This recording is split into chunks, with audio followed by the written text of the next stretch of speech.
एक 48वीं से 52वीं में पूछा है, क्या पूछा है क्वेश्चन?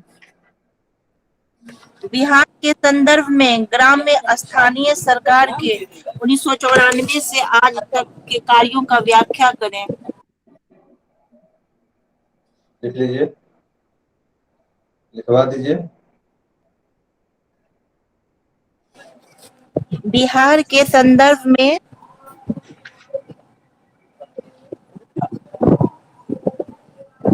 ग्राम्य स्थानीय सरकार के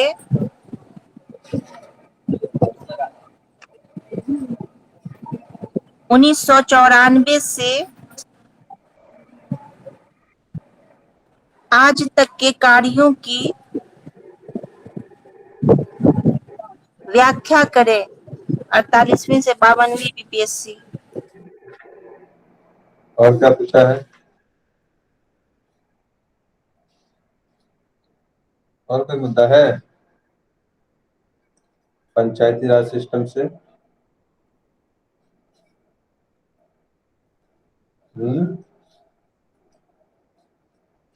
देखिए एक बार। 60वीं 62वीं में पूछा था सर कि हाल ही के अवधि में पंचायत व्यवस्था के सशक्तिकरण के माध्यम से विकेंद्रित नियोजन भारत की आयोजना का केंद्र बिंदु रहा है। इस कथन को समझाते हुए समन्वित प्रादेशिक विकास नियोजन की एक रूपरेखा प्रस्तुत कीजिए।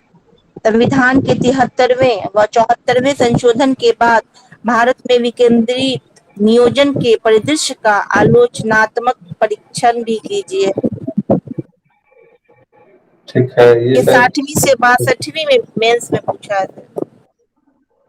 अभी हम लोग तैयारी किसकी कर रहे हैं? हम लोग 67th की सर। अच्छा, मेंस की तैयारी कर रहे हैं ना?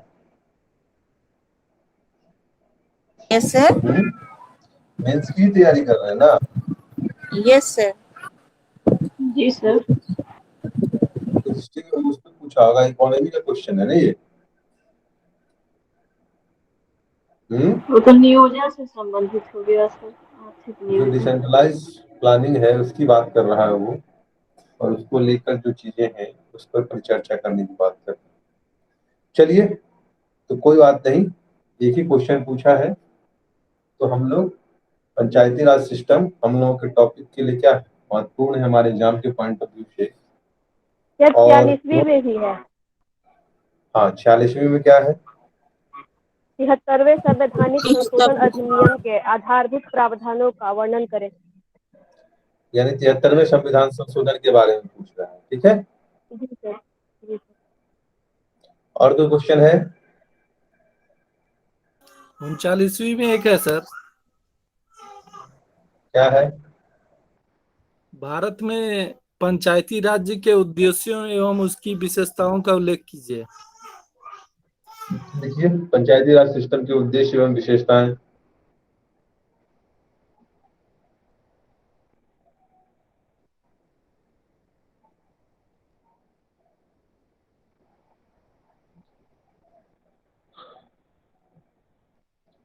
पंचायती राज सिस्टम के उद्देश्य एवं विशेषताएं।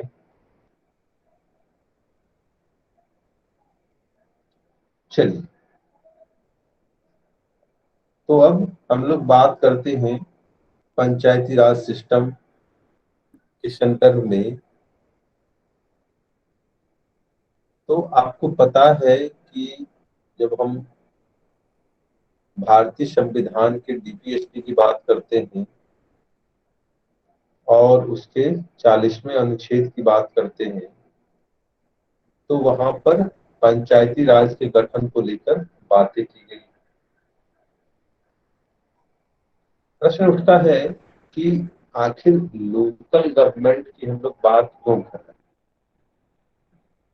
तो आपको पता है कि लोकल गवर्नमेंट की बात इसीलिए की जा रही है क्योंकि हमारी यह व्यवस्थाएं क्या है, पुरातन समय से आ रही है कि हम बहुत सारे मामलों को ग्राम स्तर पर क्या करते हैं, निपटाते हैं। अपने स्थानीय विकास को लेकर जो नीति एवं कार्यक्रम है, चाहे हम चोल साम्राज्य की बात करें या फिर हम जो है हम इसका रिपन की बात कर लें, ये लोग क्या किए थे कि स्थानीय स्वशासन की महत्ता को समझते हुए उसके विकास को लेकर उसकी जो भी व्यवस्थाएं होती हैं उसको उन्होंने अंजाम तक पहुंचाने का कार्य किया था। और इसी क्रम में एक कदम आगे बढ़ते हुए गांधी ने क्या कहा कि जब हम ग्राम स्वराज की बात करते हैं, जहाँ पे क्या होना चाहिए, एक आत्मनिर्भर ग्रामीण अर्थव्यवस्था की बात करते हैं और लोकतंत्र की वास्तविक अर्थों में अगर भारतीय जनता तक पहुंचाना है तो इसके लिए हमें स्थानीय स्वशासन पर काम करना होगा और लोकतंत्र में भागीदारी को प्रणाम सुनिश्चित सर। करना होगा। हाँ बोलिए प्रिया, कुछ पूछना है? नहीं, प्रणाम सर बोल रहे हैं सर, अभी हम ज्वाइन किए हैं इसलिए। हाँ हाँ हाँ हाँ, फिर इतना लेट ज्वाइन कर लिया आपने प्रिया? सर नेटवर्क प्रॉब्लम हो रहा है, बारिश हो रही है। अच्छा, बारिश ने नेटवर्क को धुल दिया ना, तो जी सर। चलिए कोई बात नहीं। तो हम कह रहे थे, कहाँ थे हम भी भूल गए। लोकतंत्र की वास्तविक अर्थों की बात करते हैं सर यहीं पे। तो लोकतंत्र की जीवंतता और उसकी वास्तविकता को अगर बनाए रखना है तो उसमें स्थानीय सुशासन की भूमिका जो है, स्थानीय शासन की भूमिका जो है वो महत्वपूर्ण हो जाती है। और इन्हीं बातों को ध्यान में रखते हुए हमने भारतीय संविधान में इसको लेकर व्यवस्थाएं की और 40वें संविधान 40वें आर्टिकल में हमने इसका उल्लेख भी किया। इसके अलावा हमने विभिन्न समितियों की अनुशंसाओं पर परिचर्चा की, जिसमें बलवंत राय मेहता समिति है, अशोक मेहता समिति है, जीवीके राव समिति है, एम एल सिंघवी समिति है। और इस सब से होते हुए हमने क्या किया, 73वें संविधान संशोधन के माध्यम से पंचायती राज सिस्टम को हमने क्या किया, संवैधानिक स्वरूप प्रदान। प्रश्न उठता है कि क्यों हमें इसकी आवश्यकता पड़ी कि हम 73वें संविधान संशोधन के आलोक में केंद्र को हस्तक्षेप करना पड़ा। तो आपको पता है कि पंचायती राज सिस्टम क्या है, राज्य सूची का विषय है। और यहाँ पर दिक्कतें क्या थी कि राज्य क्या करता था इसके अधिकार को लेकर, इसके नियमित संचालन को लेकर, चुनाव प्रणाली को लेकर क्या था, ढुलमुल रवैया अपना रहा था।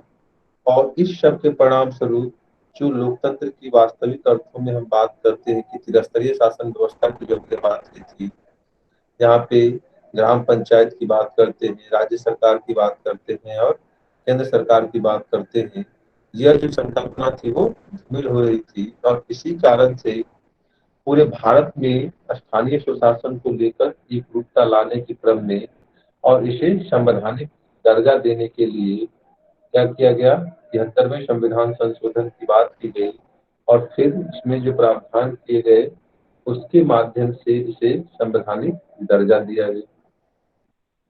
यहाँ तक बातें स्पष्ट हुई?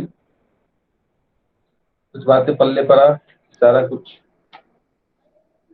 पहले से पता था? Sir yes sir. चलिए, तो अब हम बात करते हैं इसकी पंचायती राज सिस्टम में जो प्रावधान किए गए। नोट्स पढ़ा आप लोगों ने?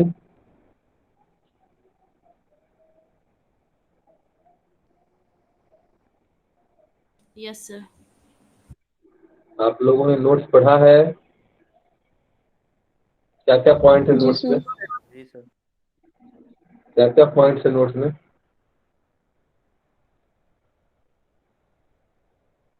सर त्रिस्तरीय व्यवस्था की गई है, महिलाओं को 1/3 आरक्षण की व्यवस्था की गई है और पंचायत का कार्यकाल 5 वर्ष होगा। और सर इसमें विषय हैं, इसके अंतर्गत विषय भी रखे गए हैं और प्रत्येक 5 वर्ष में एक राज्य वित्त आयोग का गठन होगा।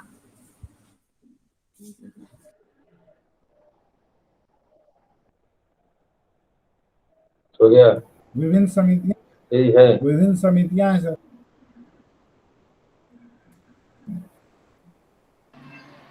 पहले तो सर संवैधानिक तो मुझे प्रावधान पता है, है कि ठीक है। उसके बाद पंचायती राज पर विभिन्न समितियों की जो अनुशंसा है, जैसे बलवंत राय मेहता समिति है, अशोक मेहता समिति है, लक्ष्मीमल मेहता समिति है, सिंघवी समिति है। उसके बाद से 73वां संविधान संशोधन जो हुआ है उसकी चर्चा है सर। ठीक है।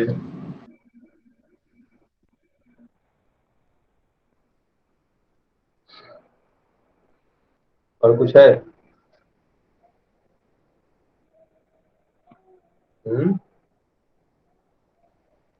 चलिए।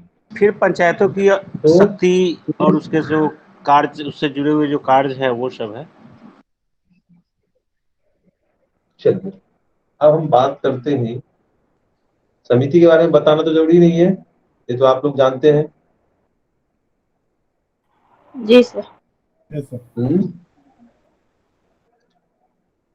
चलिए, यस सर। तो अब बात करते हैं 73वें थोड़ा बता संविधान दे सर, समिति पर भी थोड़ा बताते तो अच्छा रहता। नोट्स में तो सारी बातें लिखी हुई है प्रमाणन, ये तो पीटी की बातें है ना। हाँ तो नेट में ठीक है, तो छोड़। घुसता नहीं ये चीजें। हाँ ठीक है सर, छोड़ दीजिए। हाँ ठीक है सर, वैसे देख लेंगे नोट्स हम में तो लोग, अच्छे नोट्स से को ही देख लेंगे। नोट्स अच्छे से एक्सप्लेन है नोट्स में सारी बातें। हाँ सर। तो मूल चीजें हैं कि आखिर समस्या क्या है पंचायती राज सिस्टम को लेकर, और उसका समाधान क्या है, और क्या प्रयास किए गए, ये आपके एग्जाम के पॉइंट ऑफ व्यू से महत्वपूर्ण। अब 73वां संविधान संशोधन इसीलिए बता रहे हैं कि चूंकि इससे क्या होगा, एक ओवरव्यू आपका डेवलप हो जाएगा, जो संवैधानिक प्रोविजन क्या है इसको लेकर। ठीक है। तो जब हम 73वें संविधान संशोधन की बात करते हैं, तो हमने कहा कि 1993 में इसे क्या किया गया, भारतीय संविधान में शामिल किया गया राष्ट्रपति के सिग्नेचर के पश्चात, और इसी के तहत संविधान के भाग 9 में और अनुच्छेद 243 में क्या हो गए, कुछ आर्टिकल जोड़े गए। ठीक है। और इसके अलावा हम देखें तो 11वीं अनुसूची की भी बात की गई, और 11वीं अनुसूची में हमने वो विषय सूची का उल्लेख किया जिसका क्रियान्वयन पंचायत सरकार को, पंचायती राज सिस्टम को करना। और इसी क्रम में इसमें 29 विषय सूची का उल्लेख है, जिसमें क्या है, तो स्थानीय कर से संबंधित बातें हैं। ठीक है। जो स्थानीय स्तर पर कर लगते हैं उसके संग्रहण से लेकर, और बहुत सारे मुद्दे कृषि को लेकर, जल प्रबंधन को लेकर, मेला प्रबंधन को लेकर जो आपकी अधिकार है वो पंचायती राज सिस्टम को दिए गए। तो पंचायती राज सिस्टम की बात करें तो इसमें सबसे पहली बात कहा गया पंचायत को लेकर, और कहा गया कि पंचायत का क्या कहा गया, यह क्या होगा, तो प्रत्येक ऐसी संस्था शामिल है जो स्थानीय स्वशासन के लिए काम करे, और इसमें त्रिस्तरीय पंचायती राज सिस्टम की बात की गई। फिर ग्राम सभा का उल्लेख किया गया, और ग्राम सभा के संदर्भ में कहा गया कि वो सभी नागरिक जो क्या है 18 वर्ष से ऊपर के हैं, वो सभी क्या होंगे, ग्राम सभा के सदस्य होंगे। और ग्राम सभा का कार्य क्या होता है, तो आप देखते होंगे कि 3 महीने पे, प्रत्येक 3 महीने पे इसका मुखिया के द्वारा आयोजन किया जाता है।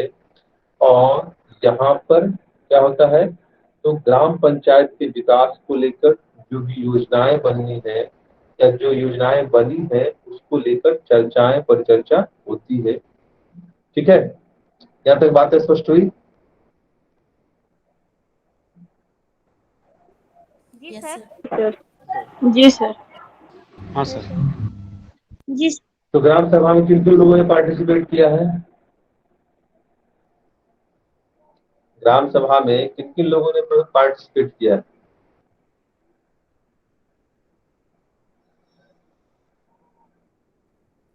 बोलिए।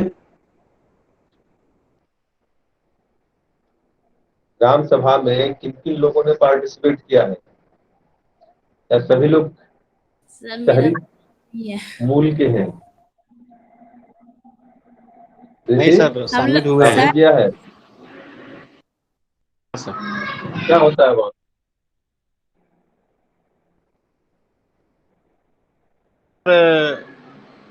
मुखिया की अध्यक्षता में वहाँ ग्राम सभा लगाई जाती है सर वहाँ पे। ठीक है, और वीडियो भी वहाँ शामिल पे होते हैं उसमें? हाँ वीडियो भी आते हैं, ठीक है। वीडियो भी आते हैं। और उसके बाद पंचायत के सभी सरपंच, वार्ड सभी मेंबर्स आते हैं, सब लोग शामिल होते हैं उसमें। और जो मुद्दे होते हैं उस पर चर्चाएं होती है, उस पर रजिस्टर बनता है, उस पर सब जो चीज़ पास होती है वहाँ उस चीज़ को लिखा मेंशन किया जाता है, फिर सब लोग उस पर साइन करते हैं। अब इसके बाद क्या कैसा होता है माहौल उसका पता रहता है? नहीं है सर। माहौल कैसा रहता माहौल है? तो अच्छा रहता है सर, माहौल तो ठीक ही रहता है, अच्छा रहता है। सब अपनी अपनी समस्या रखते हैं वहाँ। हाँ, थोड़ा सा गहमा गहमी अच्छा। रहता है, अपनी अपनी बातें लोग रखते हैं वहाँ।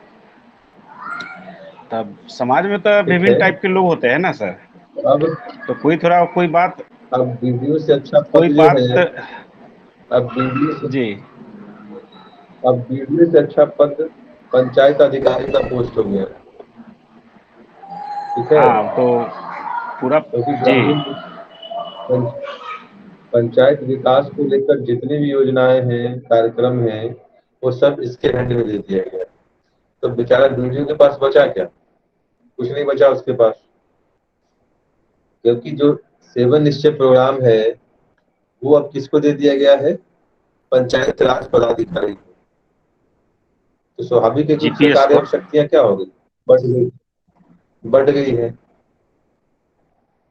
तो अब वरीयता क्रम में अब ग्रामीण विकास पदाधिकारी को छोड़िए और पंचायती राज पदाधिकारी को दीजिए, ताकि कार्य के साथ साथ पॉकेट मनी का भी व्यवस्था हो जाएगा वहां पे। ठीक है ना? तो चलिए, तो ग्राम सभा के बाद हम बात करते हैं त्रिस्तरीय पंचायती राज सिस्टम। और त्रिस्तरीय पंचायती राज सिस्टम की अगर बात करें तो अभी देखेंगे बिहार में क्या हो रहा है। पंचायती राज का चुनाव कार्यक्रम आगे बढ़ रहा है, और इसी क्रम में आपने देखा होगा कि आपके पंचायत से क्या हुआ होगा? मुखिया और वार्ड मेंबर, वार्ड पार्षद, सरपंच और कौन कौन से लोग खड़े होंगे? पंचायत समिति के लोग खड़े होंगे, और साथ ही साथ जिला परिषद के लोग भी खड़े होंगे। यही होगा ना?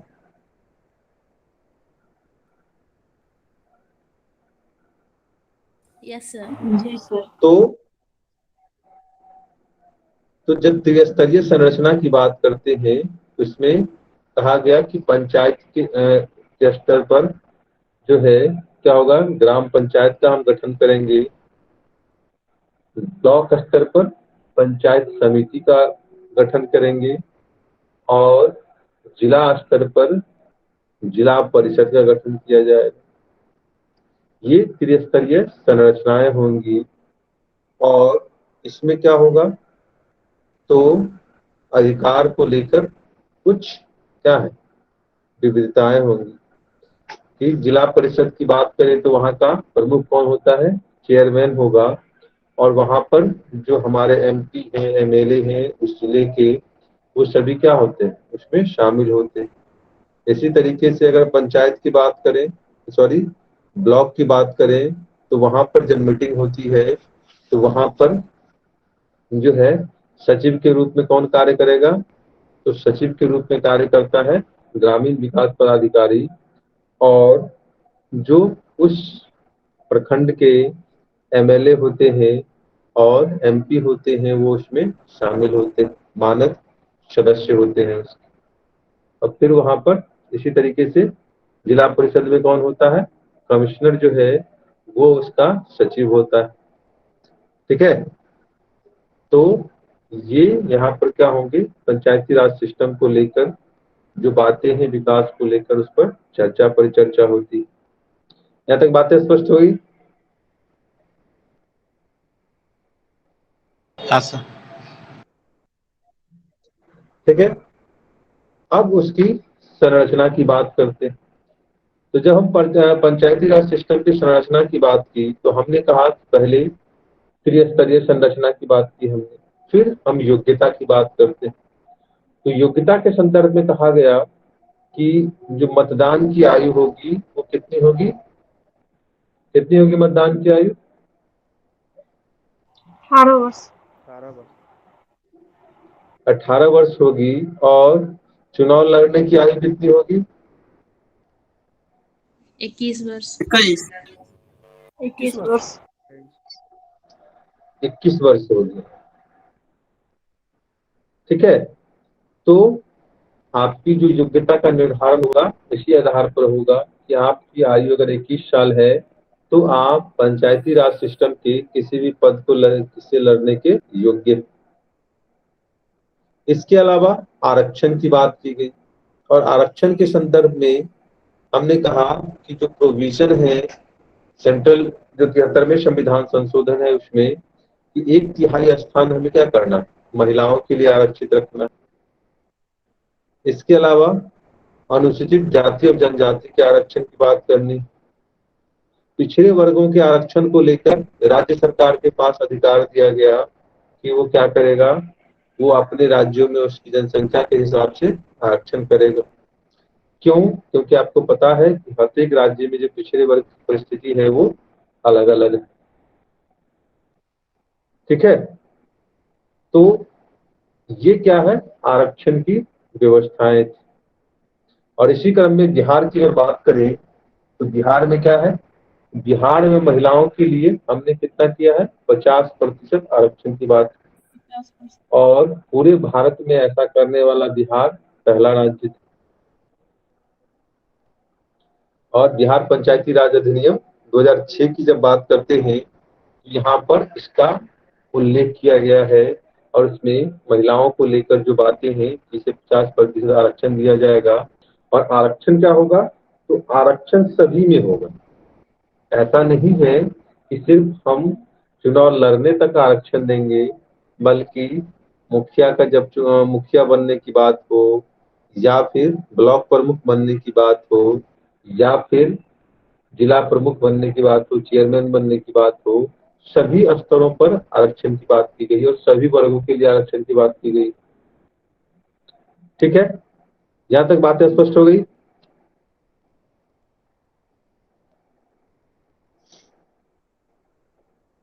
जी सर। ठीक है, अब बात कहा गया कि कार्यकाल की बात करते हैं।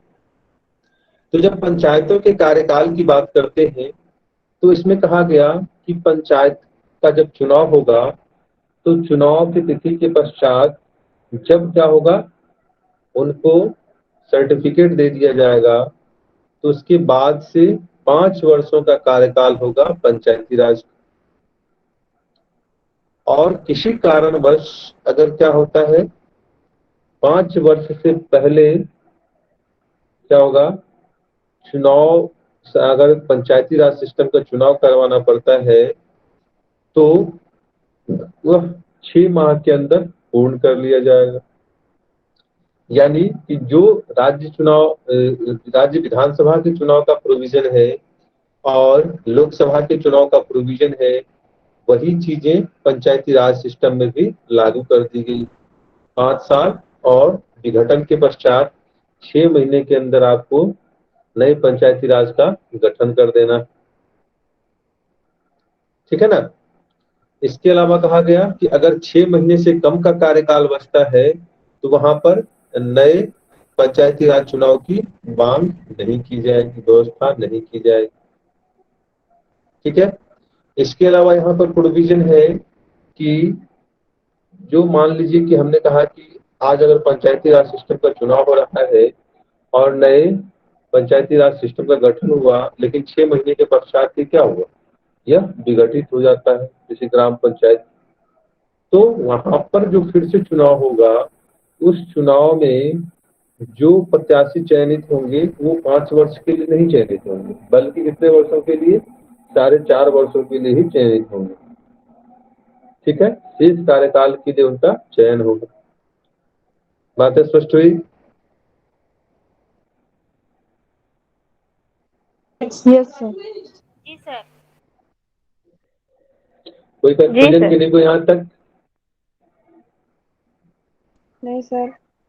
सर चलिए, तो अब आगे बढ़ते हैं, और आगे बढ़ने के क्रम में हम अब आते हैं पंचायती राज सिस्टम के कार्य एवं शक्तियों के संदर्भ में। और जब उसके कार्य एवं शक्तियों की बात करते हैं, तो हमने कहा कि 11वीं अनुसूची का हमें चर्चा करना होगा। और 11वीं अनुसूची में हमने क्या कहा कि संविधान के द्वारा उसे 29 विषय सूची सौंपे गए हैं, जहां पर क्या है, उसको कर लगाने से लेके कर अधिग्रहण तक का सारा अधिकार है, और ग्राम पंचायत के डेवलपमेंट को लेकर जो भी बातें हैं वो करने का अधिकार। और यह राज्यों से अपेक्षा की गई है वो क्या करे, पंचायती राज सिस्टम को उसके कार्य सौंपे और उसके सशक्तिकरण के लिए प्रयास करे।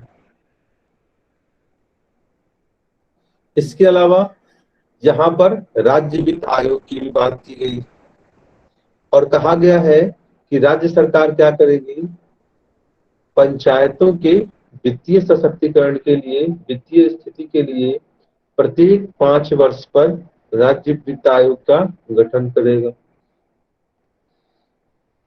ठीक है, इसके अलावा इसमें राज्य निर्वाचन आयोग की बात की गई, और राज्य निर्वाचन आयोग क्या करेगा, तो राज्य पंचायत स्तर के और जो शहरी निकाय है उसके चुनाव को संपन्न कराने का कार्य कौन करेगा, राज्य निर्वाचन आयोग करेगा।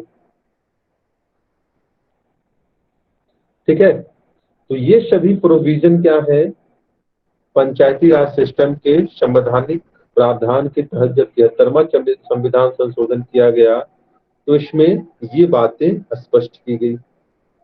यहाँ तक बातें सभी को स्पष्ट हो गई? Yes sir.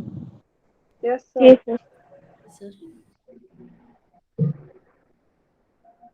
चलिए, तो अब नेक्स्ट हम लोग बात करते हैं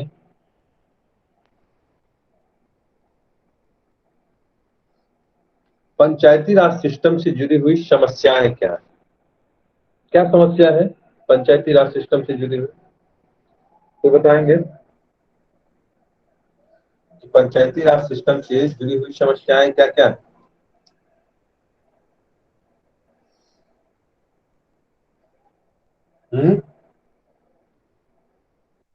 सर जैसे राज्य पंचायती वित्त राज आयोग सिस्टम से है जुड़ी हुई समस्याएं,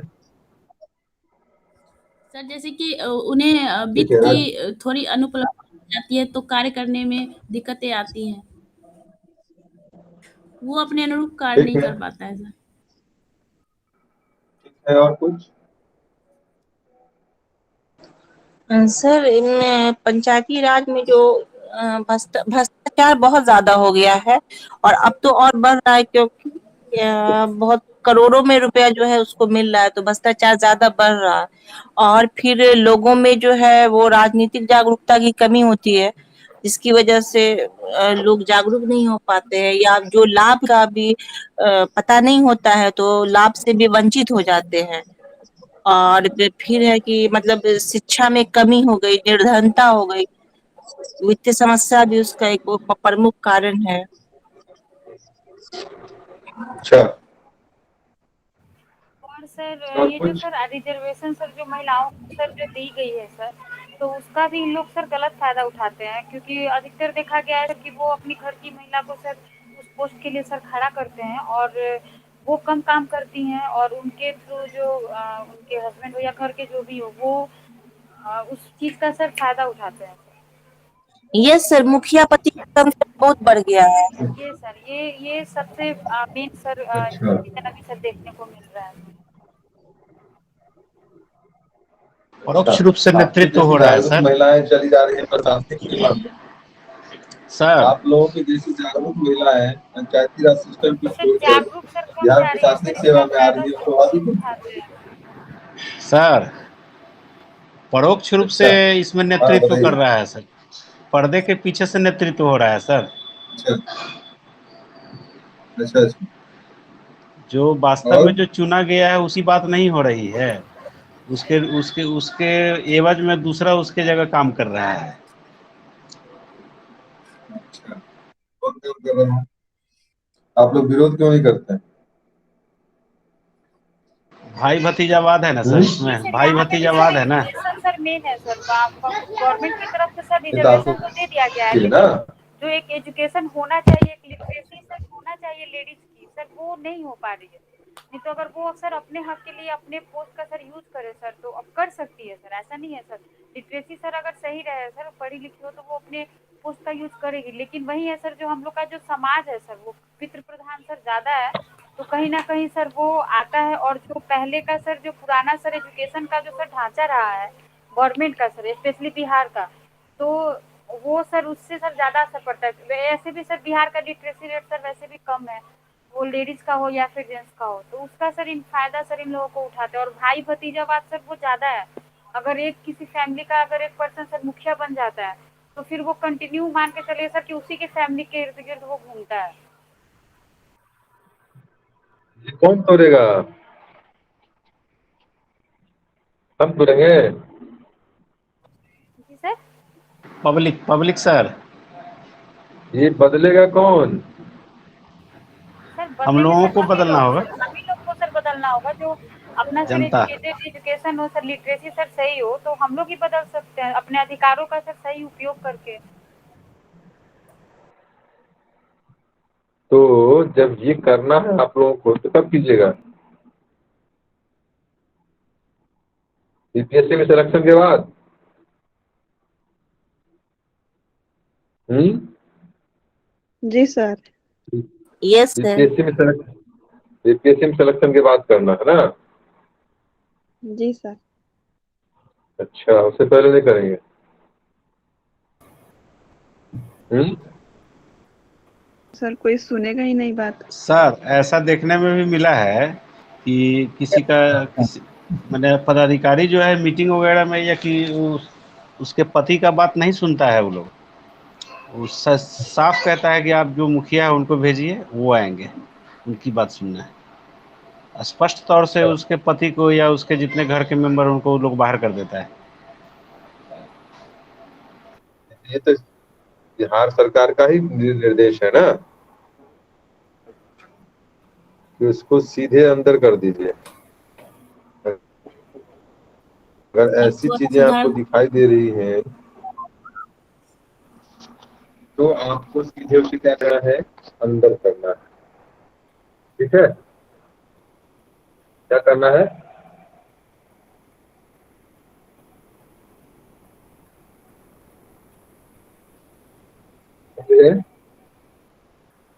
चलिए, तो अब बात करते हैं, समस्या की बात करते हैं। आप लोगों ने समस्या नहीं बताई, अब हमें क्या करना है? इसे एक सिस्टेमेटिक वे में आगे बढ़ाना है समस्याओं। तो जब हम इनकी समस्याओं की बात करते हैं तो हम 3F की बात करते हैं। लिख लीजिए, चुनौतियां जो है पंचायती राज सिस्टम से जुड़ी हुई चुनौतियां। ये आपके नोट्स में नहीं है, इसे आप लोग लिख लीजिए।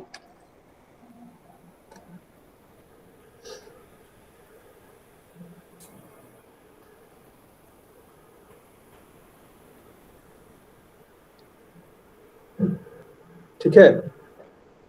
तो चुनौतियों में लिखिए 3F: फंड, फंक्शन और फंक्शनरीज। फंड, फंक्शन और फंक्शनरीज। क्या सर? फंड विद फंक्शन और फंक्शनरीज।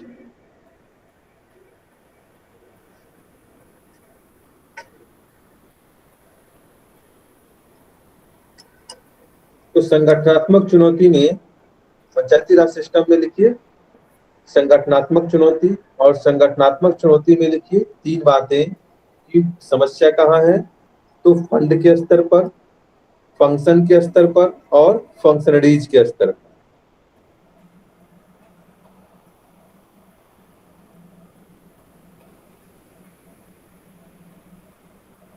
ठीक है, लिख लिए? Yes sir.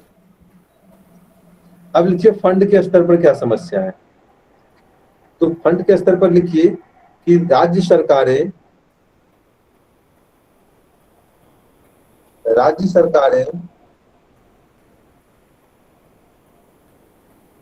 पंचायती राज सिस्टम को, पंचायती राज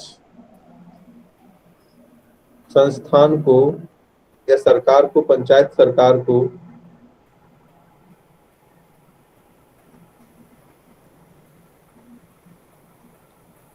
वित्तीय अधिकार या कर लगाने का अधिकार देने के प्रति उदासीन है।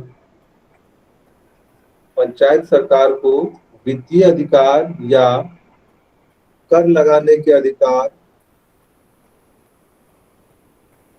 कर लगाने का अधिकार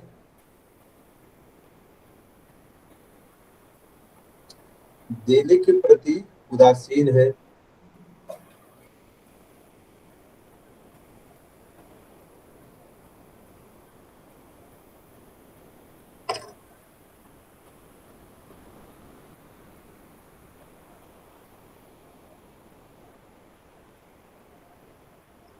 प्रश्न उठता है कि ऐसा क्यों?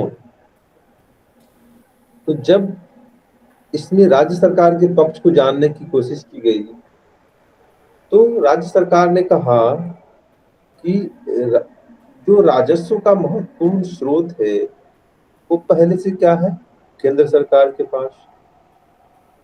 और ऐसी परिस्थिति में हमें क्या है, राज्यों को केंद्र पर निर्भर करना पड़ता है वित्त को लेकर या कर लगाने की परिस्थिति को लेकर। और राज्य के पास पहले से ही क्या है, आय के न्यूनतम स्रोत। और इन दो परिस्थितियों में यदि हम राज्य सरकार को, पंचायत सरकार को अगर हम क्या करते हैं, वित्तीय अधिकार देते हैं, कर लगाने का अधिकार देते हैं, तो इससे कहीं न कहीं राज्य की जो राजस्व व्यवस्था है, राज्य के जो आय के साधन है, उस पर इसका नकारात्मक असर पड़ेगा। क्यों? क्योंकि जो कार्यसूची पंचायतों को सौंपे गए हैं कमोबेश वही कार्यसूची की है राज्य सूची की भी। यानी कि दोनों में क्या अध्यारोपण की स्थिति दिखाई देगी। और ऐसी परिस्थिति में राज्य सरकारें अपनी आर्थिक स्थिति का हवाला देकर राज्य पंचायत सरकार को वित्तीय अधिकार देने के लिए क्या करती, आनाकानी करती। बातें स्पष्ट हुई? Yes sir. Yes sir. देखिए उदासीन है क्योंकि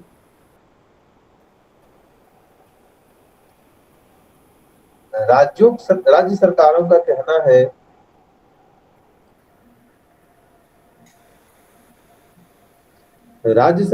कहना है कि वह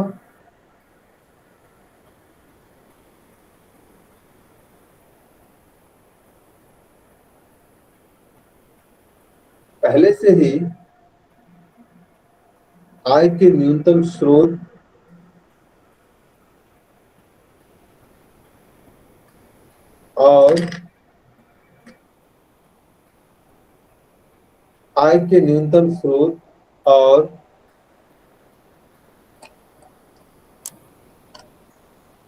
और अधिक दायित्व की समस्या की चुनौतियों से गुजर रहा है।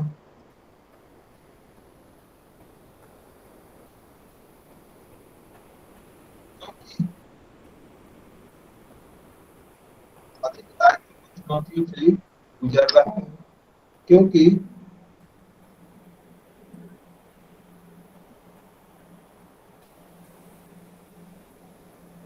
आय के महत्वपूर्ण स्रोतों पर केंद्र का अधिकार है।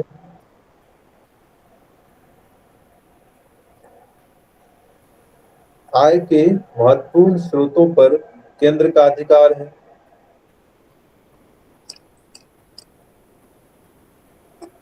तथा वित्त को लेकर केंद्र पर राज्य की निर्भरता बनी हुई है।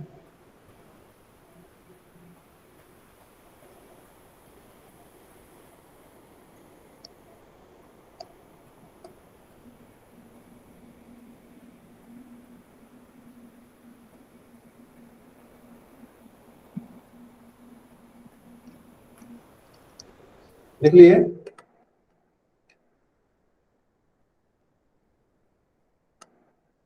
केंद्र की निर्भरता राज्य पर है सर। राज्य की निर्भरता वित्त के लिए राज्य की निर्भरता केंद्र पर नहीं हुई।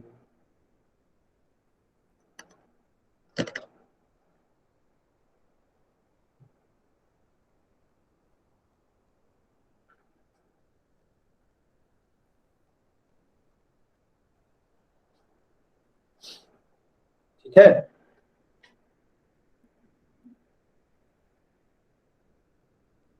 लिख लिए? Yes sir. जी सर। नेक्स्ट पॉइंट इसी में लिखिए। राज्य द्वारा निर्धारित समय अंतराल पर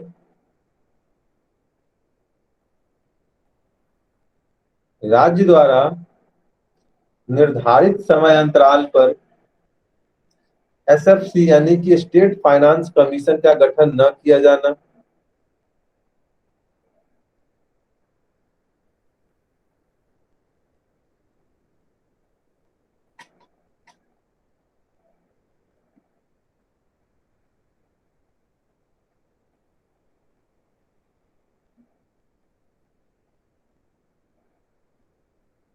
परिणाम स्वरूप पंचायती राज संस्थाओं की वित्तीय स्थिति का सही आकलन नहीं हो पाता है। पंचायती राज सिस्टम के वित्तीय स्थिति का सही आकलन नहीं हो पाता है।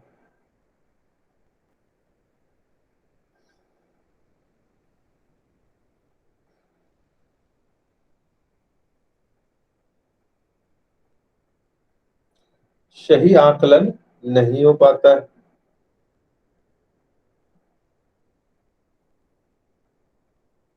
तो दूसरी तरफ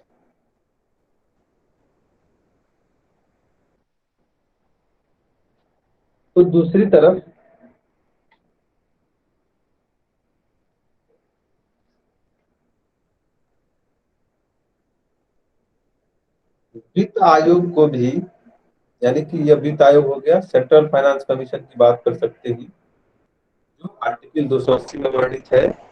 ठीक है, तो दूसरी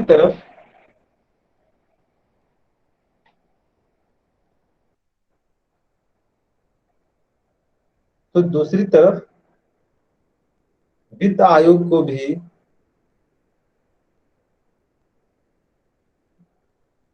पंचायती राज की वास्तविकता को लेकर इनपुट्स नहीं मिलते।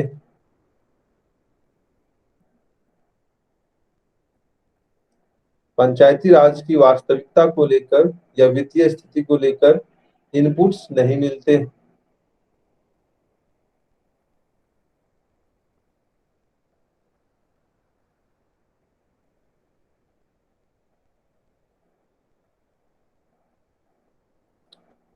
जिससे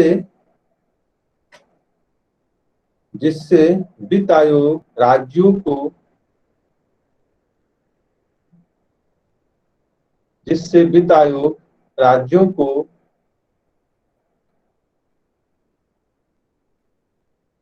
वित्त के हस्तांतरण को लेकर, जिससे वित्त आयोग राज्यों को पंचायती राज सिस्टम को वित्त के हस्तांतरण को लेकर सही निर्देश नहीं दे पाती है, सही निर्देश नहीं दे पाती है।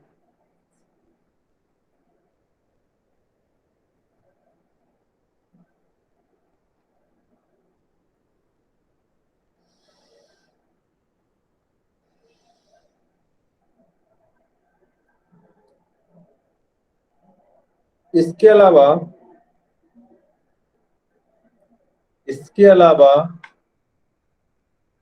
राज्य वित्त आयोग के योग्यता और गुणवत्ता को लेकर भी प्रश्न उठते रहे। राज्य वित्त आयोग की योग्यता और योग्यता से अच्छा विशेषज्ञता और गुणवत्ता को लेकर भी प्रश्न उठते रहे हैं।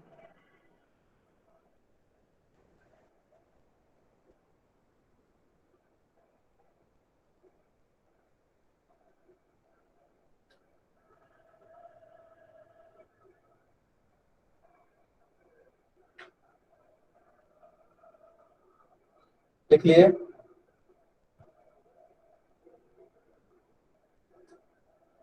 Yes sir. तो ये क्या था, फंड के स्तर पर यानी वित्त के स्तर पर पंचायती राज सिस्टम की क्या समस्याएं हैं। तो इसमें हमने कहा कि राज्य सरकारें क्या करती है, प्रत्येक 5 वर्ष पर जो वित्त आयोग के गठन का संवैधानिक प्रोविजन है उसमें आनाकानी करती। तो जब प्रत्येक 5 वर्ष पर वित्त आयोग का गठन नहीं होगा तो ऐसी परिस्थिति में जो राज्य पंचायती राज सिस्टम है उसकी वित्तीय स्थिति को लेकर जो रिपोर्ट तैयार होगा वो नहीं हो पाएगा। और जब इसकी रिपोर्ट तैयार नहीं होगा तो यह रिपोर्ट क्या करता है, तो केंद्रीय वित्त आयोग को इनपुट्स का काम करता है। जब उसके पास ये रिपोर्ट नहीं पहुंचेगा तो राज्यों की जो पंचायतों की वास्तविक वित्तीय स्थिति है उसको लेकर वो अनभिज्ञ रहेगा। और ऐसी परिस्थिति में जब हम बात करते हैं कि राज्य की जो संचित निधि है वहां से पंचायतों के लिए जो फंड का एलोकेशन का निर्देश दिया जाता है वित्त आयोग के द्वारा, वो सही रूप में नहीं दिया जा सकता है, जिससे पंचायती राज सिस्टम की जो वित्तीय स्थितियां हैं वो और गंभीर हो सकती। इसके अलावा कहा गया कि वित्त आयोग के स्तर पर एक समस्या और भी है, और वो क्या है, तो यह राजनीतिक हस्तक्षेप का केंद्र बिंदु बन गया, जिसके कारण यहाँ पर विशेषज्ञता और उसकी जो गुणवत्ता है वो प्रभावित हुई है। और यह कहीं न कहीं पंचायती राज सिस्टम के विकास को लेकर महत्वपूर्ण बाधा के रूप में आप देखते हैं। बातें स्पष्ट हुई यहाँ तक? जी सर। चलिए, कोई प्रश्न है यहाँ तक मन में?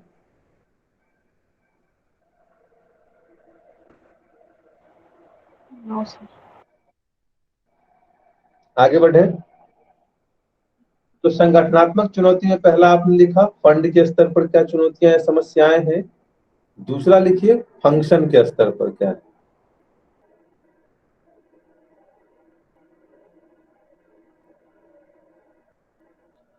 तो फंक्शन के स्तर पर हम चुनौतियों की बात करते हैं तो हम बात करते हैं 11वीं अनुसूची। और 11वीं अनुसूची में क्या कहा गया है कि उसे पंचायती राज सिस्टम को 29 विषय सूची सौंपे गए हैं, जिसके द्वारा क्या करना है, उसे अपने लिए जो आवश्यक संसाधन है उसकी उपलब्धता सुनिश्चित करनी। यही बातें कही गई है ना? जी सर। अब प्रश्न उठता है कि आखिर यहाँ पे समस्याएं क्या? तो मैंने आपको पहले ही बताया कि जो ये 29 विषय सूची है इसमें जो भी बातें हैं वो राज्य सूची में वर्णित, और जब राज्य सूची में इसका वर्णन है तो ऐसी परिस्थिति में जो पंचायत के अधिकार है और जो राज्य के अधिकार है, इसमें क्या है, अस्पष्टता है।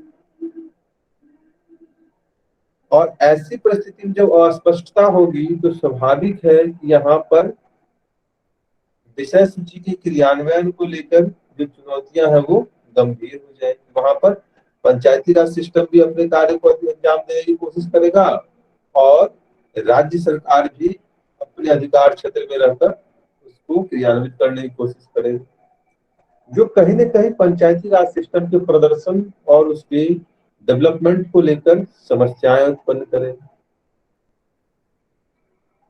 जैसा कि आपने देखा होगा कि अगर हम 7वीं अनुसूची की बात करते हैं तो यहाँ पर क्या है, शक्तियों का स्पष्ट विभाजन। और शक्तियों का स्पष्ट विभाजन क्या है, तो केंद्र के स्तर पर संघ सूची के रूप में, राज्य के स्तर पर राज्य सूची के रूप में। और यह स्पष्ट बातें वहां पे वर्णित है कि किन किन विषयों पर क्या करेगा केंद्र सरकार काम करेगा और किन किन विषयों पर राज्य सरकारें काम करेंगे। लेकिन यह व्यवस्था राज्य सरकार और पंचायती राज सिस्टम के बीच नहीं है। इस जो विषयों का अध्यारोपण है वो कहीं न कहीं पंचायती राज सिस्टम के विकास में बाधा उत्पन्न कर रहा है।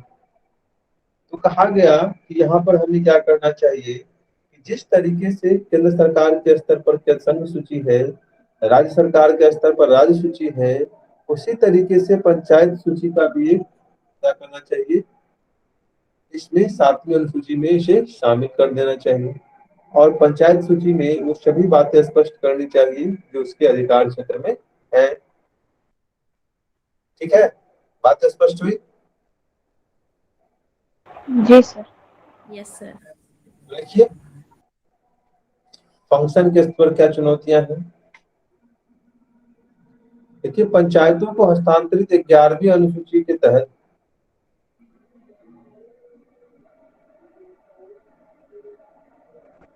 पंचायतों के हस्तांतरित 11वीं अनुसूची के तहत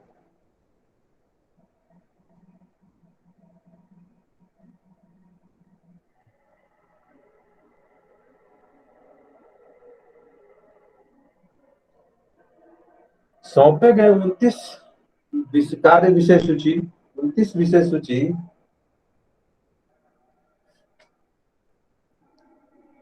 सौंपे गए 29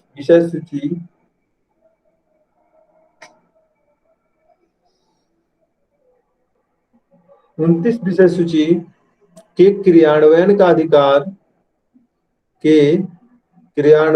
अधिकार पंचायत के साथ साथ राज्यों के पास भी है। पंचायत के साथ साथ राज्यों के पास भी है।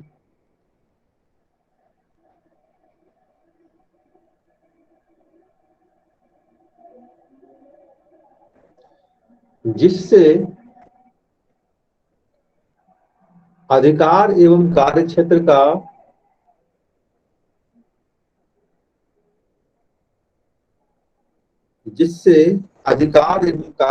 का स्पष्ट निर्धारण नहीं हो पाता है। स्पष्ट निर्धारण नहीं हो पाता है, जैसा कि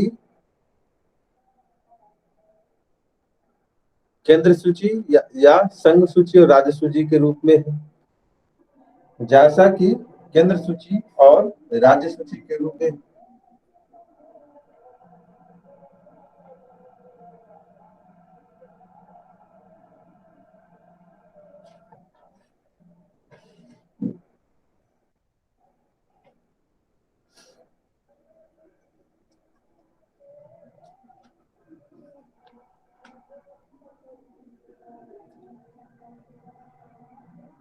ठीक है, यस सर।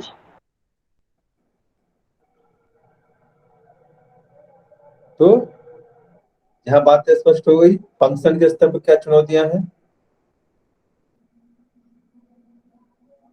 जी सर। बोलिए। जी सर। चलिए, जो थर्ड है संगठनात्मक चुनौतियों में तीसरा, वो क्या है? फंक्शनरीज के स्तर पर। तो फंक्शनरीज के स्तर पर क्या क्या चुनौतियां हैं? तो जब हम फंक्शनरीज की बात करते हैं तो हमने कहा कि राज्यों, पंचायती राज सिस्टम के नियोजन को लेकर हमने क्या किया? जिला नियोजन समिति की बात की। और जिला नियोजन समिति का कार्य क्या है? तो स्थानीय स्तर पर स्थानीय जरूरतों के अनुरूप और स्थानीय संसाधनों के सहयोग से हमें क्या करना है? यहाँ के लिए एक प्लान बनाना है और उसे क्रियान्वयन को लेकर प्रयास करने हैं। इसी को हमने क्या कहा? विकेंद्रीकृत नियोजन की बात की। यहाँ पे क्या होता है? बॉटम अप अप्रोच की बात होती है, यानी कि हमें क्या करना है? स्थानीय समस्याओं को लेकर, स्थानीय जरूरतों को लेकर, स्थानीय संसाधनों को लेकर, स्थानीय आवश्यकताओं को लेकर हमें क्या करना है? एक प्लान बनाना है और इस प्लान को हमें क्रियान्वित करने के लिए ऊपर के स्तर पर प्रेषित करना है। पहले क्या था? पहले जब हम योजना आयोग की बात करते हैं, उसमें क्या किया गया? उसमें किया यह गया था कि केंद्र के स्तर पर क्या होता था? योजना का निर्माण कर दिया जाता था और उसको क्रियान्वयन की जिम्मेदारी राज्य सरकारों को सौंप दी जाती थी। यानी कि वहां पर क्या था? टॉप टू बॉटम अप्रोच था, जबकि अभी हम बात क्या कर रहे हैं? बॉटम टू टॉप अप्रोच की बात कर रहे हैं। और इसी क्रम में हम देखते हैं आकांक्षी जिला कार्यक्रम की बात करते हैं। और आकांक्षी जिला कार्यक्रम के तहत जो 112-13 जिले हैं, वहां पर क्या कहा गया? इन पिछड़े जिलों को हमें क्या करना है? जो अग्रणी जिले हैं या मुख्य धारा के जिले हैं, उसमें शामिल करने का प्रयास करना है और वो सभी आवश्यक संसाधन उपलब्ध करवाने हैं ताकि ये राज्य जिले क्या हो? एक विकसित जिले के रूप में अपने आप को स्थापित कर सके। तो इसी क्रम में हमने कहा कि जिला नियोजन समिति की बात की गई और जिला नियोजन समिति के संदर्भ में हमने कहा इसका कार्य क्या था? तो कार्य था कि स्थानीय जरूरतों को लेकर, स्थानीय संसाधनों को लेकर, स्थानीय आवश्यकताओं को लेकर क्या करना है? स्थानीय लोगों की सहभागिता से नीति एवं कार्यक्रम बनाने और इस बॉटम अप अप्रोच को हमें सफलतापूर्वक अंजाम देते हुए विकेंद्रीकृत नियोजन की जो संकल्पनाएं हैं उसको मूर्त रूप देना।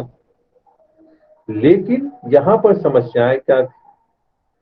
जब समस्या की बात करते हैं तो सबसे बड़ी समस्या है वो है डिस्ट्रिक्ट प्लानिंग कमीशन का, वो है विशेषज्ञता को लेकर, स्पेशलिटी को लेकर। यहाँ पर जो लोग चयनित होते हैं, जो लोग नामांकित होते हैं, मनोनीत होते हैं, उनकी विशेषज्ञता को लेकर निरंतर प्रश्न खड़े होते रहते हैं। ठीक है। दूसरी बात क्या है? तो हमने कहा कि यह राजनीतिक वर्चस्व का, राजनीतिक हस्तक्षेप का अड्डा बन चुका है। यानी यहाँ पर क्या करते हैं? राजनीतिक प्रतिनिधि अपने वर्चस्व को लेकर निरंतर संघर्ष करते रहते हैं। तो ये दो जो समस्याएं हैं, यह क्या करता है? जिस उद्देश्य से जिला नियोजन समिति की संकल्पना की गई उस उद्देश्य को धूमिल करता है और इसके परिणाम स्वरूप पंचायती राज सिस्टम के विकास को लेकर जो हम बॉटम अप अप्रोच और विकेंद्रीकृत नियोजन की बात करते हैं, वो संकल्पना कहीं ना कहीं क्या हुआ? पीछे छूट गई। ठीक है। तो पहली बात हमने कहा कि फंक्शनरीज के स्तर पर, जिला नियोजन समिति के स्तर पर जो समस्याएं, दूसरी जो समस्याएं हैं वो है कि पंचायती राज सिस्टम के पास क्या है? विशेषज्ञ कर्मियों का अभाव। और विशेषज्ञ कर्मियों का अभाव कहने का मतलब यह है कि हमें वैसे, जैसे चुनाव आयोग की बात करते, तो चुनाव आयोग के पास क्या है, अपनी कार्यपालिका नहीं है, अपनी सचिवालय नहीं। और ऐसी परिस्थिति में वो क्या करती है, एडमिनिस्ट्रेशन पे डिपेंड होती है, प्रशासनिक अमलों पे डिपेंड होती है, और उसके पास चुनाव संचालन का अनुभव नहीं के बराबर होता है।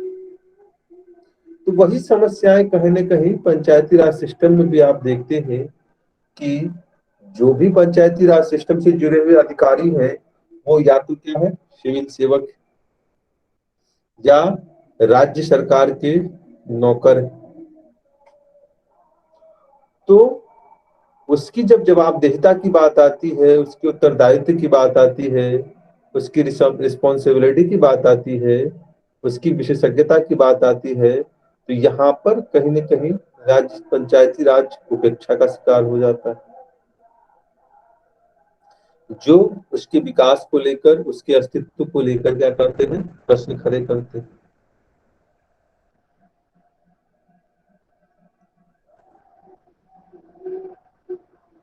इसके अलावा देखिए, तो पंचायती राज सिस्टम की जब बात करते हैं, तो प्रत्येक राज्य में जो उसकी कार्यप्रणाली है वो अलग अलग, और अलग अलग होने के कारण, एक रूपता के अभाव के कारण भी क्या होता है, तो इसकी कार्यप्रणाली, इसकी जो विकासात्मक बातें हैं वो प्रभावित होने लगती। तो फंक्शन के स्तर पर क्या था, ये समस्याएं, सॉरी फंक्शनरीज के स्तर पर।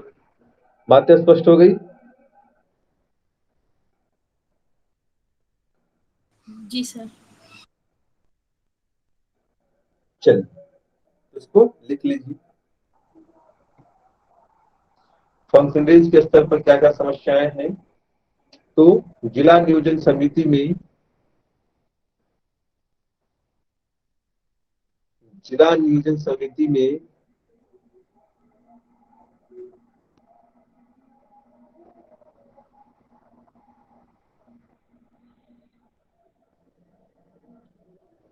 विशेषज्ञता और गुणवत्ता का अभाव,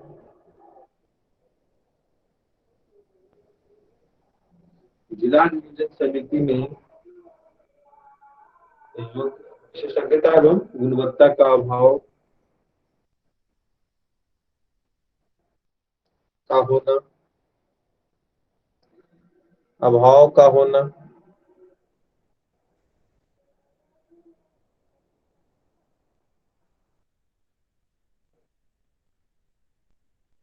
तथा यहाँ राजनीतिक हस्तक्षेप और वर्चस्व को लेकर प्रतिस्पर्धा, राजनीतिक हस्तक्षेप और वर्चस्व को लेकर प्रतिस्पर्धा का होना,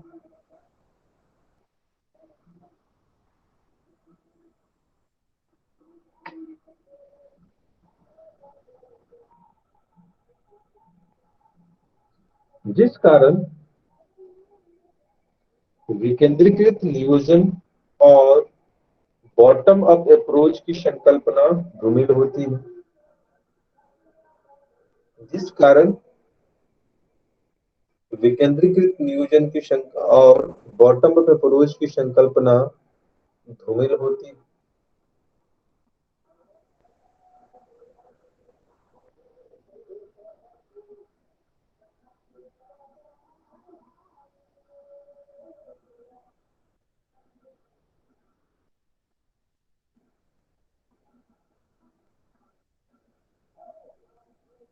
नेक्स्ट, इन संस्थाओं के प्रति समर्पित विशेषज्ञ कर्मियों का अभाव है। इन संस्थाओं के प्रति समर्पित विशेषज्ञ कर्मियों का अभाव,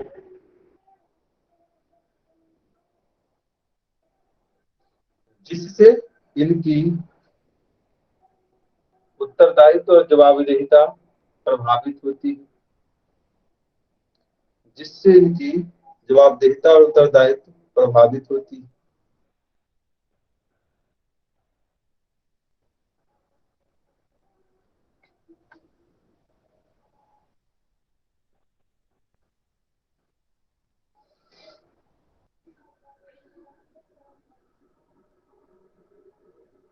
इसलिए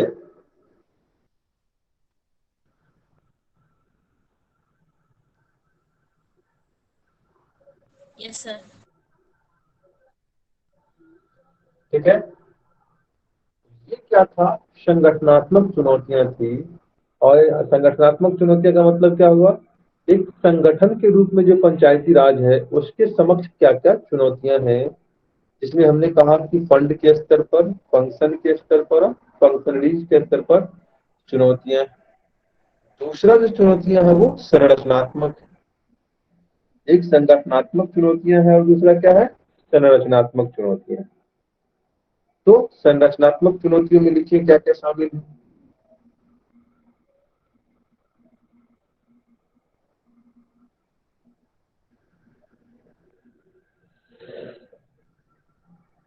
देखिए, पहला,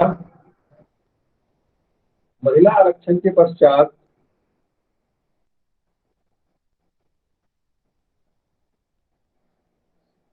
महिला आरक्षण के पश्चात मुखिया पति प्रधान पति जैसी संकल्पना का उभरना। महिला आरक्षण के पश्चात मुखिया पति प्रधान पति जैसी संकल्पनाओं का उभरना।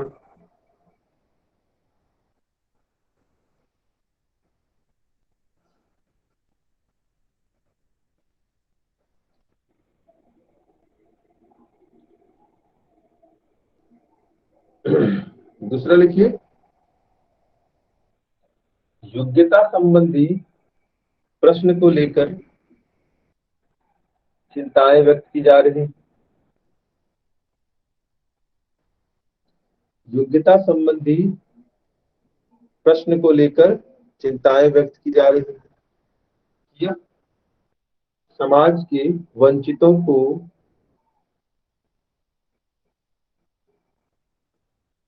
यह पंचायत समाज के वंचितों को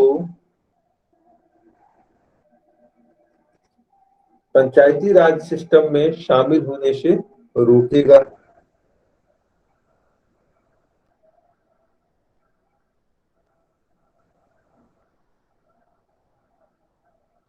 जैसे हरियाणा में न्यूनतम शिक्षा संबंधी प्रावधान, जैसे हरियाणा में न्यूनतम शिक्षा संबंधी प्रावधान।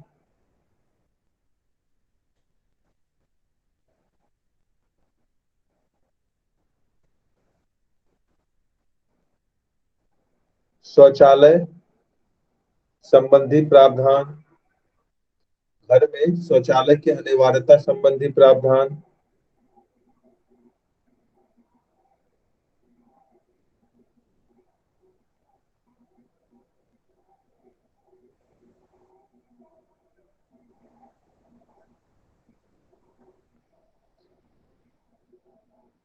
टू चाइल्ड पॉलिसी का प्रावधान।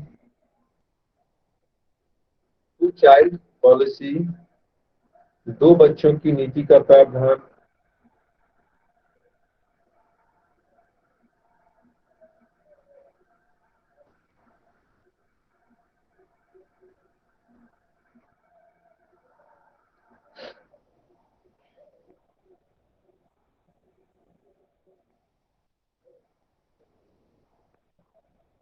जबकि इसके जबकि इसकी उपलब्धता और क्रियान्वयन का दायित्व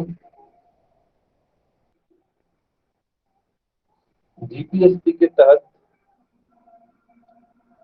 ऊपर के सरकारों की थी। जबकि इसकी उपलब्धता और क्रियान्वयन का दायित्व ऊपर की सरकारों की थी।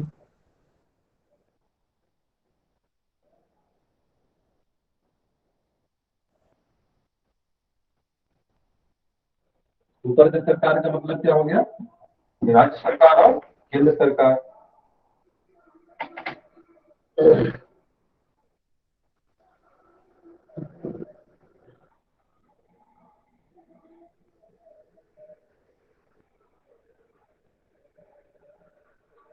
देख लिए।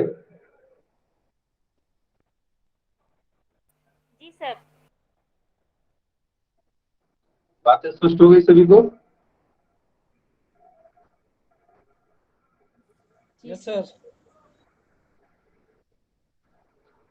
चलिए, तो इसके अलावा देखिए तो चुनौतियां कहाँ हैं, तो लिखिए केंद्र सरकार द्वारा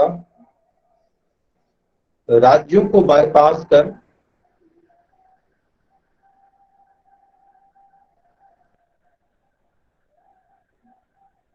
केंद्र सरकार द्वारा राज्यों को बाईपास कर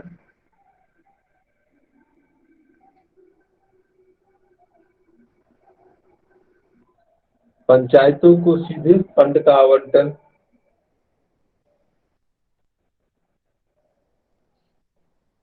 पंचायतों को सीधे फंड का आवंटन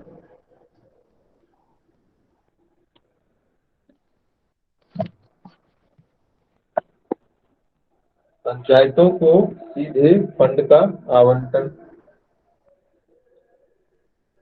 जैसे मनरेगा, आजीविका मिशन आदि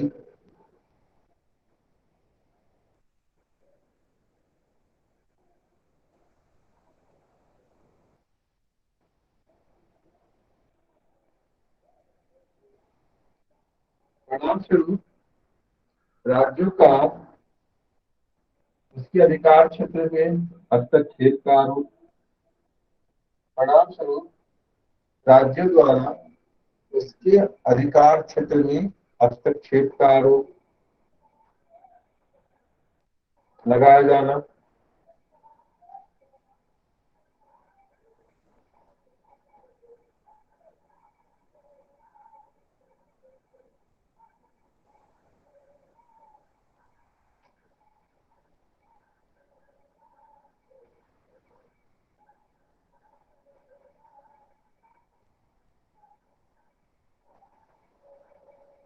ठीक है।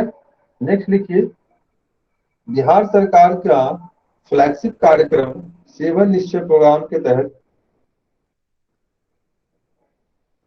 सेवन निश्चय प्रोग्राम के क्रियान्वयन की जिम्मेदारी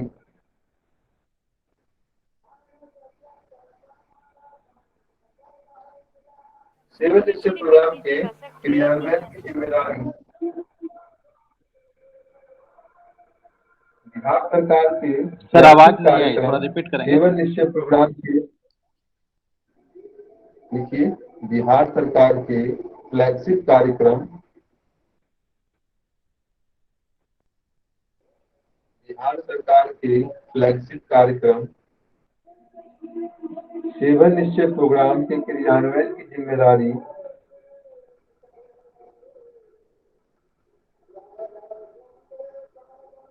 कार्यक्रम का नाम क्या था? फ्लैगशिप कार्यक्रम सेवन निश्चय प्रोग्राम, 7 निश्चय प्रोग्राम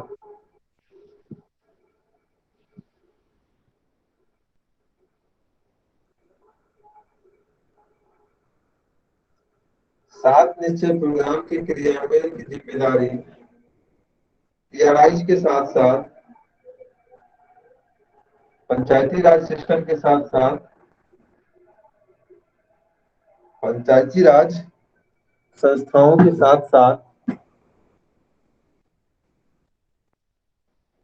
अन्य संस्थाओं को दिया जाना जैसे डीआरडीए, अन्य संस्थाओं को दिया जाना जैसे DRDA district rural development authority,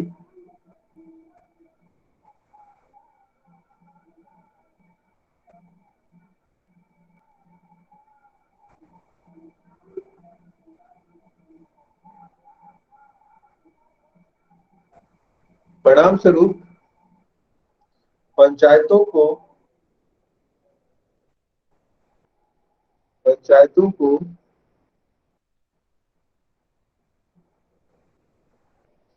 क्षमता संवर्धन और कार्यात्मक अनुभव का लाभ प्राप्त नहीं हो पाता है। कार्यात्मक अनुभव का लाभ क्षमता संवर्धन एवं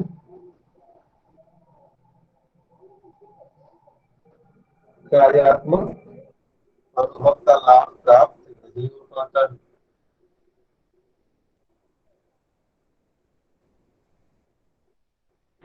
रिपीट कर दीजिए।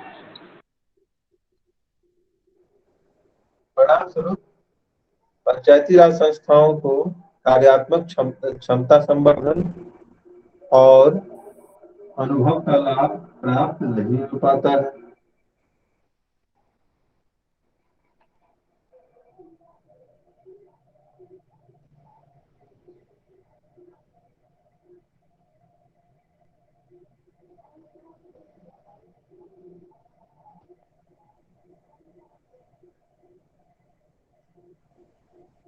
नेक्स्ट, ग्राम सभा के पास समुचित तकनीकी विशेषज्ञता न होने के कारण ग्राम सभा के पास समुचित तकनीकी विशेषज्ञता न होने के कारण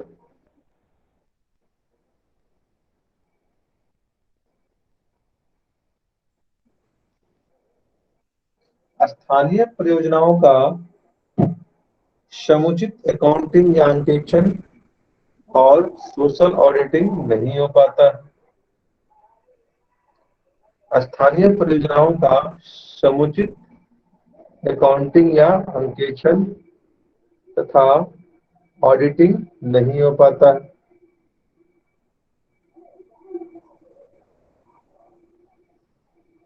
सोशल ऑडिटिंग नहीं हो पाता है।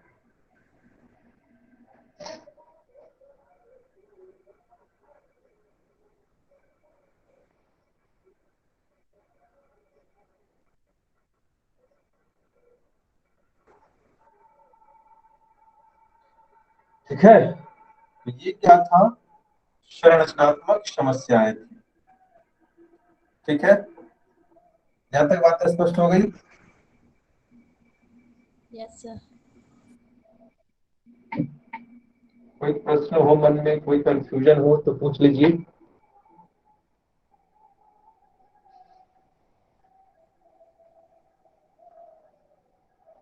चुनौती और समस्या तो एक ही हुआ सर। हाँ, चुनौती, समस्या, सीमाएं सभी एक ही है। सीमाएं।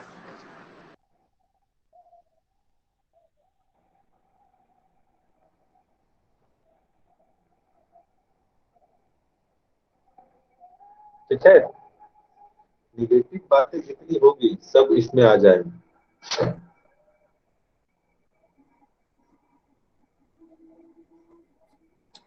तो और कोई प्रश्न है मन में? कुछ पूछना है यहाँ तक कि नहीं को?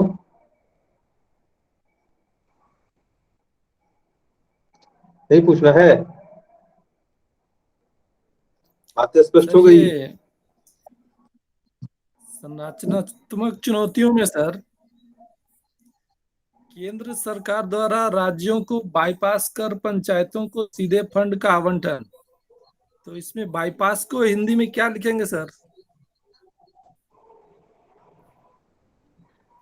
बाईपास को हिंदी में लिखिए कि बाईपास को लिख दीजिए राज्य सरकारों को नजरअंदाज कर,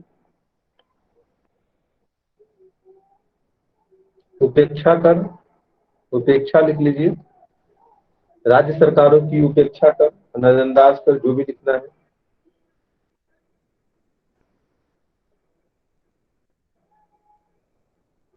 सर लेकिन मेरा एक क्वेश्चन है। बोलिए। क्वेश्चन ये है कि जैसे राज्य सरकार जो भी बेनिफिट्स मान के चलिए ग्रामीणों को डायरेक्ट दे रही है, अगर वो राज्य के थ्रू होगा और राज्य के पास जो इंफ्रास्ट्रक्चर है उतना मैं मानता हूँ कि कंपैरेटिवली केंद्र सरकार की तुलना में कम है, तो यहाँ भ्रष्टाचार का संभावना नहीं होगा सर। मान लीजिए कि मैनुअल प्रोसेस अपनाया जाएगा, वही खाता बही में एंट्री होगा और डायरेक्ट फंड ट्रांसफर नहीं होगा, तो भ्रष्टाचार का संभावना यहाँ भी तो बनता है ना। आपको क्या लगता है केंद्र से पैसा ट्रांसफर हो गया तो उससे भ्रष्टाचार नहीं होगा? मेरे कहने का मतलब है सर कि मान लीजिए इतना अलॉटमेंट है जैसे मनरेगा का कुछ पैसा है या डीबीटी वगैरह, हमारा जो सब्सिडी, गैस का जो सब्सिडी वगैरह जो भी आता है, तो वो डायरेक्ट उसके खाते में आता है। मान लीजिए इसमें बिचौलियों को तो हम हटा दे रहे हैं ना, बिचौलियों को नजरअंदाज कर रहे हैं, डायरेक्ट बेनिफिट उसके साथ उनके अकाउंट में जा रहा है। तो बीच का जो एक मार्जिन और कमीशन वाला जो सर, एक बात ये बताइए मुझे कि मान लीजिए आप एसडीएम बनते हैं और डीएम क्या करता है कि कोई भी काम आपके बाईपास करके सीधे वीडियो को भेज देता है, तो आपको अच्छा लगेगा या बुरा लगेगा?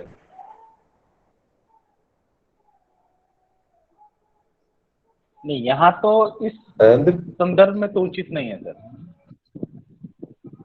तो वही बातें हैं ना यहाँ भी, नहीं सर, चूंकि सर मैं ये सारे कार्य किसके, मेरी बात पहले सुन लीजिए हरन, ये सारे कार्य किसके हैं? ये सारे कार्य राज्य सरकार के अंतर्गत आते हैं ना। और जब संवैधानिक प्रावधान ये कहता है कि राज्य सूची का विषय पर कार्य करने का अधिकार किसके पास? राज्य सरकारों के पास, राज्य सरकार। और जब फंड का आप फंड का जो ट्रांसफर करते हैं आप, वो ट्रांसफर किसका करते हैं? केंद्र सरकार अपना फंड ट्रांसफर नहीं करता, उसमें राज्यों की भी हिस्सेदारी होती है ना सर। आप मान लीजिए मनरेगा की बात करते हैं, तो मनरेगा में मान लीजिए 60-40 का रेशियो है, तो 40% तो केंद्र राज्य का भी देनदारी है ना उसमें सर। जबकि जो प्रावधान है वो क्या, जो चैनल, एक चैनल होता है ना, केंद्र से फंड का एलोकेशन राज्यों को होगा, राज्य से फिर पंचायतों को होगा। अब जब चैनल को आप तोड़िएगा तो स्वाभाविक है कि वहां पे जो भी सिस्टम है वो तो गलत होंगे ना, करवाएंगे ना। Yes sir. समझ गए? तो कहीं ना कहीं ये जो संविधान का जो संरचना है, संघवाद है, इस पर इसका प्रतिकूल असर पड़ेगा ना सर। तो राज्य की जो अस्तित्व है वो भी क्या होंगे, खतरे में पड़ सकते हैं, क्योंकि वित्तीय स्रोत तो केंद्र के पास ज्यादा है। तो मान लीजिए हर मामले में वो डायरेक्ट पंचायतों को फंड का एलोकेशन करने लगे, तो कहीं ना कहीं जो स्थापित व्यवस्था है वो प्रतिकूलता प्रभावित हो जाएगी ना। अब उस व्यवस्था में जो कमियां हैं आप उसको दूर करने का प्रयास कीजिए ना, न कि आप व्यवस्था को ही खत्म करिएगा आप।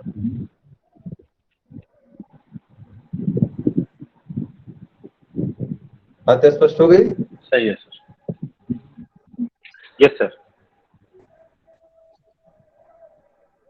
और कोई प्रश्न है मन में किन्हीं को?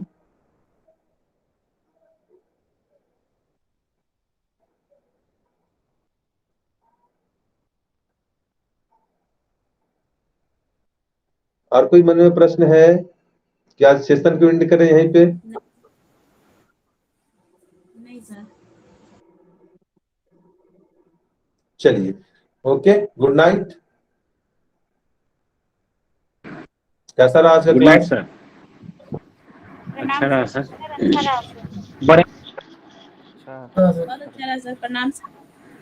प्रणाम सर। प्रणाम सर। प्रणाम सर। खुश रहिए, सभी एसडीएम बनिए। प्रणाम सर। कोई पूछ रहे हैं कुछ क्या? हाँ सर, हरेंद्र बोल रहा हूँ। तबीयत ठीक है आपका? सेहत ठीक है अभी? कैसा लगा क्लास के देखने के बाद, क्लास में प्रदर्शन देखने के बाद? प्रदर्शन पर तो मैं विशेष टिप्पणी नहीं करूंगा, लेकिन सर अभी पूरा